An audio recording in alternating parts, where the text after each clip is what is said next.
Hello friends, তোমরা সবাই কেমন আছো? আশা করি ভালো আছো। আমি খুব ভালো আছি। তো ফিরে চলে এলাম আবার একটা নতুন ব্লগে। তো আমি এখন যাচ্ছি আমাদের মাঠে, আলু করা হচ্ছে, তাই যাচ্ছি। আমার ঠাম্মা আগে চলে গেছে, এখনও আমি আর আমার ভাগনা যাচ্ছি। মুখটা দেখার একবার কেমন লাগে কমেন্ট করে জানাবে। চলো দেখা হচ্ছে এই মাঠে আলু তুলতে, ওখানে গিয়ে আলু বাগানে আমরা যাচ্ছি। আরে সকাল সকাল এত কুয়াশা পড়েছিল, কি বলবো, কালকে রাত্রে বৃষ্টি হয়েছে। তাই জন্য ঠাকুমা বলছে, বলে চল আলুগুলো খুলে নিই, আর না হলে পচে যাবে। তাই জন্য যাচ্ছি আলুগুলো খুলতে। আমার বাজার চলে গেছে, ওই আমাদের বাগান, কলা বাগান, এখানে আলু চাষ আছে, আর অনেক কিছু সবজি আছে, তোমাদেরকে দেখাবো। যদি ভিডিওটা ভালো লেগে থাকে, লাইক কমেন্ট শেয়ার করে দিও।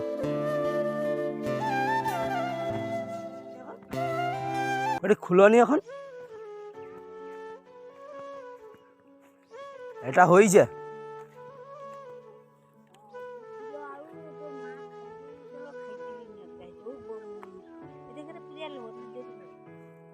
আর সেটা খুলবা নি, তুই বস্তা লেছো নি? ও কি করে করবো?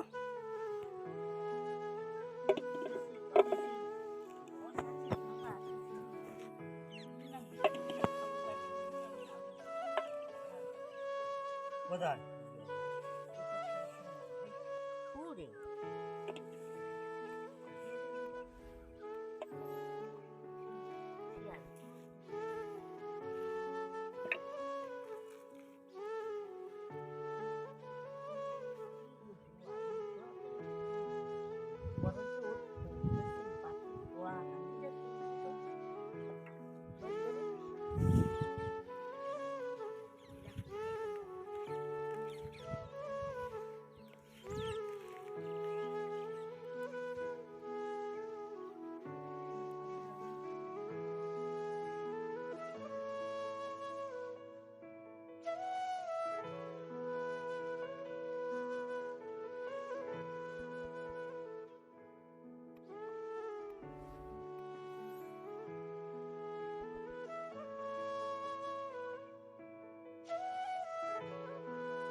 জায়গার মধ্যে এক গামলা আলু হয়েছে। তো গাছ দেখতে পাচ্ছ, আমাদের আলু খোলা হয়ে গেছে। তো এইটুকু জায়গার মধ্যে এত কটা এক গামলি আলু হয়েছে। তো ভিডিওটা যদি ভালো লাগে থাকে, লাইক কমেন্ট শেয়ার ও সাবস্ক্রাইব করে দিও। আর আজকে এই পর্যন্ত, আবার দেখা হচ্ছে পরের ব্লগে।